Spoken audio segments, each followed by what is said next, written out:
दोस्तों नमस्कार। जब लोकतंत्र के पिलर ही ढह गए तो उसके बाद ईमानदारी या हिंदुत्व या आस्था का सवाल इस देश के भीतर नहीं ढहेगा, इसकी गारंटी ले कौन सकता था। और 100 बरस की यात्रा आरएसएस ने की और 100 बरस के बाद उसके हाथ में आज की तारीख में कुछ भी नहीं है।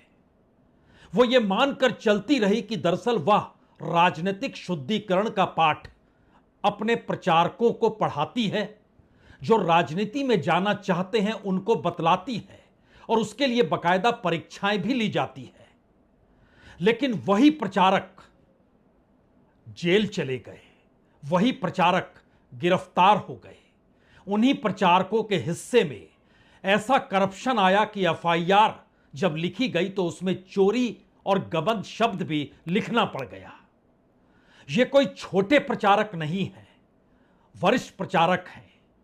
और इस देश की एक हकीकत तो यह जरूर है, मौजूदा वक्त में देश के प्रधानमंत्री नरेंद्र मोदी भी प्रचारक ही रहे। और उसके बाद ही वह जब राजनीति में आए तो इस पाठ को पढ़कर आए कि राजनीति के शुद्धिकरण के साथ वह इस देश की राजनीति में जुड़े हैं। और इसका जिक्र अक्सर देवरस किया करते थे और उससे पहले गुरु गोलवलकर भी किया करते थे। लेकिन बात तो इस वक्त मोहन भागवत की है। मोहन भागवत सरसंघ चालक, उन्होंने कल्पना की नहीं होगी कि कोई चोरी एक दिन लोभ की वजह से कोई एक प्रचारक या कोई स्वयंसेवक कर ले तो उसे समझाया जा सकता है, लेकिन वह चोरी अगर आदत में शुमार हो जाए और लोभ इतना बढ़ जाए कि फिर समाज में प्रतिष्ठित होने के लिए संपत्ति, नोट, यही सब चाहिए, तो फिर बरसों बरस का किस्सा अयोध्या से निकलकर सामने आ ही गया।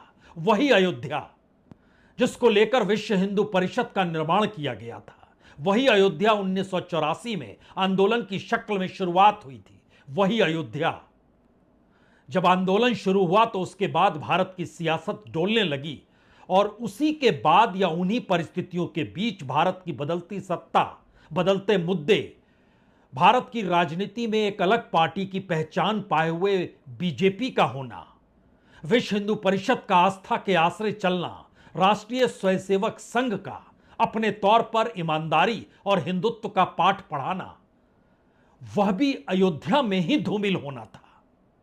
यह कल्पना शायद कभी किसी ने की नहीं होगी। या कहें एक वक्त गोविंदाचार्य जो खुद प्रचारक रहे, उन्होंने एक दूसरे प्रचारक जो अटल बिहारी वाजपेयी देश के प्रधान